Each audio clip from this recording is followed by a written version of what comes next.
before. The 401k is for people who are planning to be poor when they retire. That is why financial planners often say, when you retire, you'll be taxed at a lower tax rate. They assume your income will go down in retirement into a lower tax bracket. If, on the other hand, you are rich when you retire and you have a 401k, you could pay even higher taxes at retirement. Smart investors understand taxes before investing. The sad truth about most financial advisors and pension fund managers is that they are not investors. Most are employees in the E Quadrant. One reason why so many government pensions and union pensions are in trouble is because these employees are not trained to be investors. Most do not have any real-life financial education. To make matters worse, most financial experts advise uneducated investors to invest for the long term in a well-diversified portfolio of stocks, bonds, and mutual funds.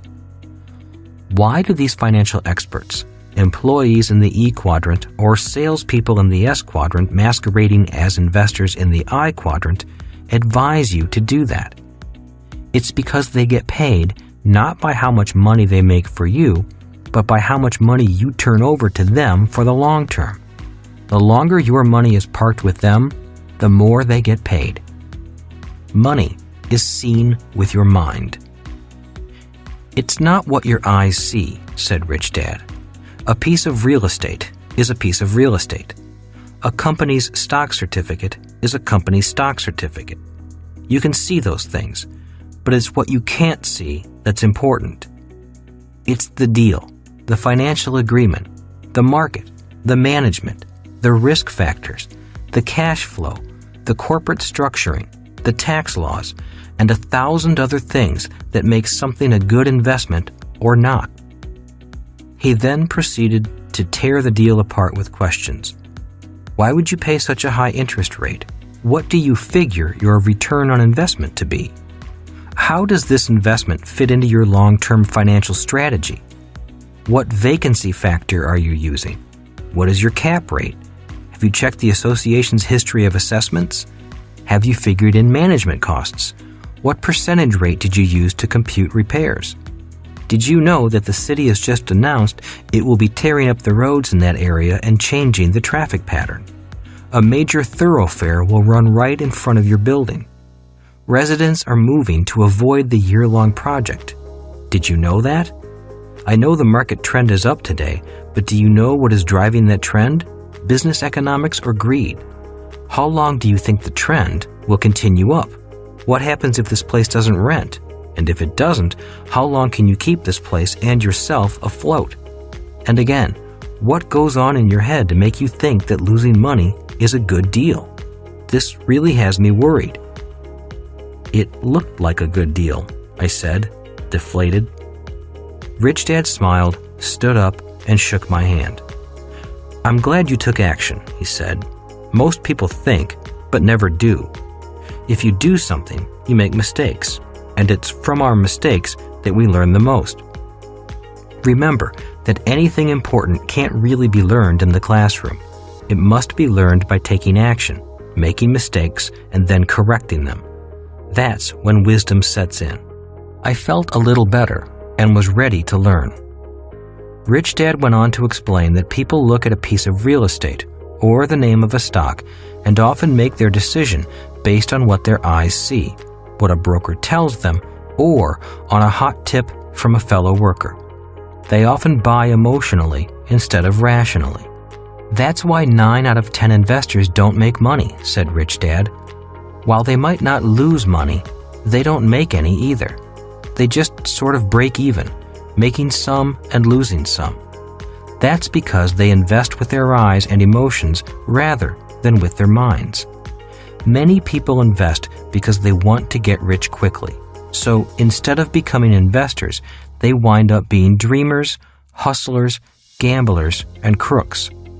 The world is filled with them. So let's sit down, go back over this losing deal you just bought, and I'll teach you how to turn it into a winning deal. I'll begin to teach your mind to see what your eyes can't. The importance of facts versus opinions. Rich Dad continued his lesson.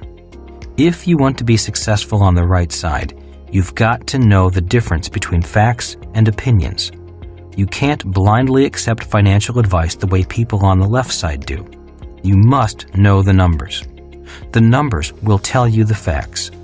Your financial survival depends upon facts, not some friend or advisor's wordy opinions. I don't understand. What's the big deal about something being a fact or an opinion? Is one better than the other? No, replied Rich Dad. Just know when something is a fact and when something is an opinion. Still puzzled, I stood there with a confused look on my face. What is your family's home worth? Asked Rich Dad. Oh, I know, I replied quickly. My parents are thinking about selling, so they had a real estate agent come in and do an appraisal. They said the house was worth $36,000. That means my dad's net worth increased by $16,000 because he only paid $20,000 for it 5 years ago. So, is the appraisal and your dad's net worth a fact or an opinion? Asked Rich Dad. I thought about it for a while and understood what he was getting at. Both are opinions, aren't they? Rich Dad nodded his head. Very good. Most people struggle financially because they spend their lives using opinions rather than facts when making financial decisions. Opinions such as, your house is an asset. The price of real estate always goes up. Blue chip stocks are your best investment. It takes money to make money. Stocks have always outperformed real estate. You should diversify your portfolio. You have to be dishonest to be rich. Investing is risky. Play it safe. I sat there deep in thought, realizing that most of what I heard about money at home was really people's opinions, not facts. Is gold an asset? Asked Rich Dad, snapping me out of my daydream. Yes, of course, I replied. It's the only real money that has withstood the test of time. See, there you go again, smiled Rich Dad. All you're doing is repeating someone else's opinion about what is an asset rather than checking out the facts. Gold is only an asset, by my definition, if you buy it for less than you sell it for, Rich Dad said slowly. In other words, if you bought it for $100 and sold it for $200, then it was an asset. But if you bought 1 ounce for $200 and you sold it for $100, then gold in this transaction was a liability. It is the actual financial numbers of the transaction that ultimately tell you the facts. In reality, the only thing that is an asset or liability is you, because only you can make decisions that make gold an asset or a liability. That is why financial education is so important. I've seen so many people take a perfectly good business or piece of real estate and turn it into a financial nightmare. Many people do the same in their personal lives.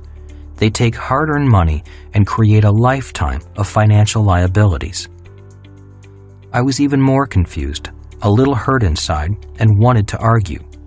Rich Dad was toying with my brain. Many a man has been suckered because he didn't know the facts. Every day, I hear horror stories of someone who lost all their money because they thought an opinion was a fact. It's okay to use an opinion when making a financial decision, but you must know the difference. Millions of people have made life decisions based upon opinions handed down from generation to generation, and then they wonder why they struggle financially. What kind of opinions? I asked. Rich Dad chuckled to himself before he answered. Well, let me give you a few common ones we have all heard. You should marry him. He'll make a good husband. Find a secure job and stay there all your life. Doctors make a lot of money. They have a big house. They must be rich. He has big muscles. He must be healthy. This is a nice car. It's only been driven by a little old lady. There is not enough money for everyone to be rich. The earth is flat. Humans will never fly. He's smarter than his sister. Bonds are safer than stocks. People who make mistakes are stupid. He will never sell for such a low price. She will never go out with me. Investing is risky. I'll never be rich. I didn't go to college, so I'll never get ahead. You should diversify your investments. You should not diversify your investments. Rich Dad went on and on until finally he could tell I was tired of hearing his examples of opinions. Okay, I've heard enough. What's your point? Thought you'd never stop me, Rich Dad said, smiling. The point is that most people's lives are determined by their opinions rather than the facts. For a person's life to change, they first need to change their opinions and then start looking at the facts. If you can read financial statements, you'll be able to see the facts of an individual's or a company's financial success, rather than going by opinions, yours or somebody else's. As I said, one is not better than the other, but to be successful in life, especially financially, you must know the difference. If you can't verify something as a fact, then it's an opinion. Financial blindness occurs when a person can't read a financial statement, leaving them to rely on someone else's opinion. Financial insanity is caused when opinions are used as facts. If you want to be on the right side of the cash flow quadrant, you must know the difference between facts and opinions. Few lessons are more important than this one.